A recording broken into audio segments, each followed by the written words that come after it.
ศร้าแรงเมียห่วงเอาไว้สิไปไสก็บ่ได้เมียห่วงไว้ตอนเฮามีแฮ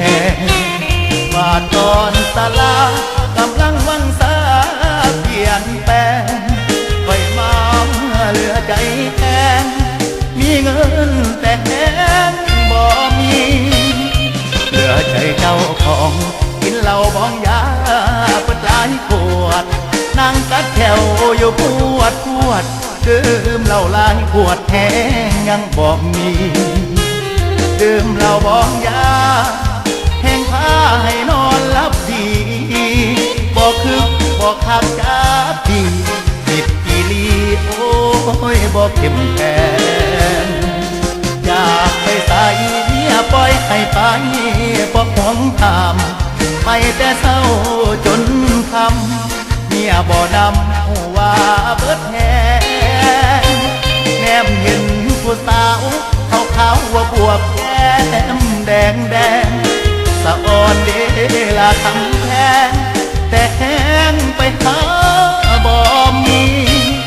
เหลือใจแห้งอยากแน่วแข็งใจบ่เอานำอยากนั่งเข้มกับนายมาคำแห้งสิยำก็ยังบ่มีย้ำพ่อสาวน้อยหลักน้ำหลายย้อยหลายเท่าหลายทีเงินในทงก็บ่มีแต่แห้งนี่ที่สุขเขา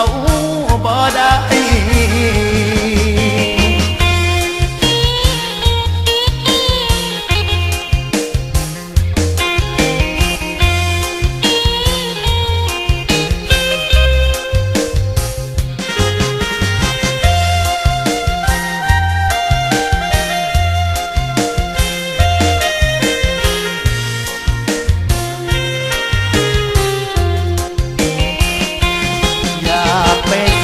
เมียปล่อยให้ไป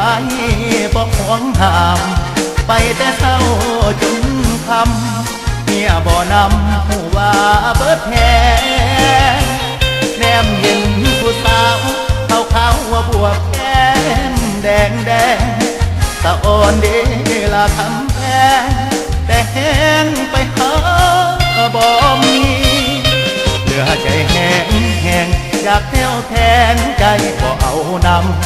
อยากนั่งเข้มกับนายมาคำแห้งสิยำก็ยังบ่มี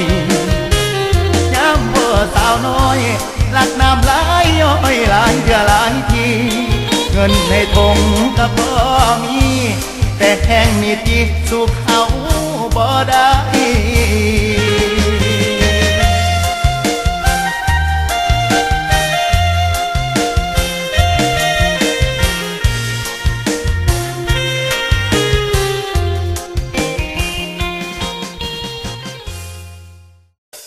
ติดตามชมมิวสิกวิดีโอใหม่ของอาสยามได้ก่อนใครทางสบายดีทีวีทั้งระบบทีวีดาวเทียมและเคเบิลทีวีหรือผ่านทางแอปพลิเคชันสบายดีทีวีและ www.sabaydtv.com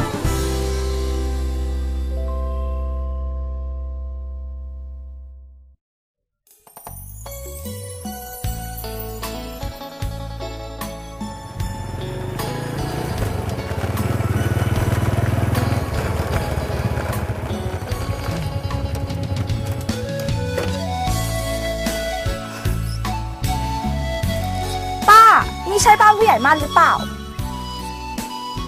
ใช่ แล้วผู้ใหญ่มั่นล่ะอยู่ไหมไม่อยู่